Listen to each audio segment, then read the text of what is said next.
এটা হলো হুগলি ডিস্ট্রিক্ট, আর ঠিক মাঝখানে বয়ে গেছে দ্বারকেশ্বর নদ, আর ওই বাড়িগুলো হচ্ছে নদীর ওপারে, মানে ওইটা হচ্ছে বর্ধমান জেলা। Hello everyone. তো অনেক দিন বিকালে বাইরে সেভাবে বেরোনো হয় না, আজকে একটু বাইরে পাড়া দিয়ে ঘুরতে গেছিলাম। এটা হলো আমার বাড়ির ছাদ থেকে পুরো আমাদের পাড়াটার একটু ছোট্ট করে ভিউ। আর আমাদের পাড়াটা না অন্য কোনো পাড়ার সঙ্গে অ্যাটাচ নেই। পাড়া কি হয়, মানে একটার পর একটা পাড়া শুরু হয়, কিন্তু আমাদের পাড়াটা একদম বিচ্ছিন্ন দ্বীপের মতো, মানে সমুদ্রে যেমন একটা বিচ্ছিন্ন দ্বীপ হয় না, সেরকম দ্বীপের মতো। মানে অনেকটা গেলে তবে আবার অন্য পাড়া পড়ে। আর এক সাইডে বয়ে গেছে দ্বারকেশ্বর নদী, আর চারিদিকে বয়ে গেছে মানে সবুজ মাঠে ভরা। তারপরে অন্যান্য পাড়া শুরু হচ্ছে, ওই যে একটা দূরে বাড়ি দেখা যাচ্ছে, ওটা একটা অন্য পাড়া শুরু হচ্ছে। তো ভাবলাম আজকে একটু পাড়া দিয়ে ঘুরে আসি, অনেক দিন সেভাবে বাইরে বেরোনো হয়নি বিকালবেলা। আর এরা তো আমার সঙ্গী আছেই, আর রাস্তায় ইচ্ছে অরিতকেও সঙ্গে নিয়েছিলাম। সত্যি কথা বলতে বিকালে পার্টনার বলতে আর সেরকম কেউ নেই, ওদেরকে নিয়ে আমার সময় কাটে। আর এরা তো আমার পিছু ছাড়ছেই না, যত দূর যাবো এরা যায়। আর এটা হলো ঘোষপাড়া, মানে আমাদের পাড়ার একদম শেষ।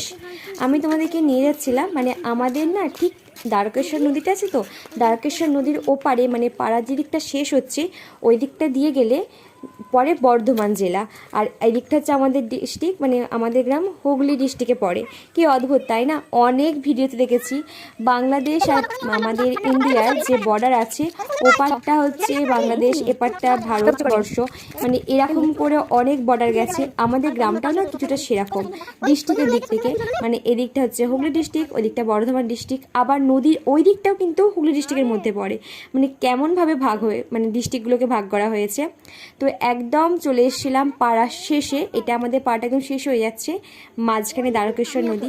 আর যাওয়ার সময় দেখলাম রাস্তায় এরকম ফুল ফুটেছে। ছোটোবেলায় না এই ফুলগুলো নিয়ে প্রচুর খেলেছি, মানে দেখতে যতটা সুন্দর গন্ধটা ততটাই বাজে। যদিও এই ফুলটার নাম জানা নেই, মানে কোনোদিনই কারো মুখ থেকে শুনিনি ফুলটাকে কি বলে। ওই রং বেরকমের কালার হয় বলে নানা রকমের ফুল। আর এগুলো কি ফুল ঠিক নামটা মনে পড়ছিল না, শিব ঠাকুরের পুজো করে। আর সূর্যটাও পেয়ে ডুবুডুবু হয়ে গেছিলো, দেখতে কিন্তু বেশ সুন্দর লাগছিল। আর ইচ্ছে আর অরিত্য মানে কি বলবো, সারাক্ষণ ছুটেই চলেছে। আর ইচ্ছে একটা পাখির বাসা দেখতে পেয়েছে। কি পাখির বাসা এটা?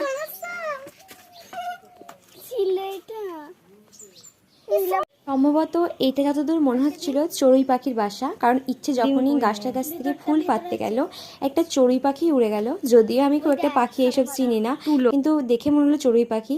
আর দেখতে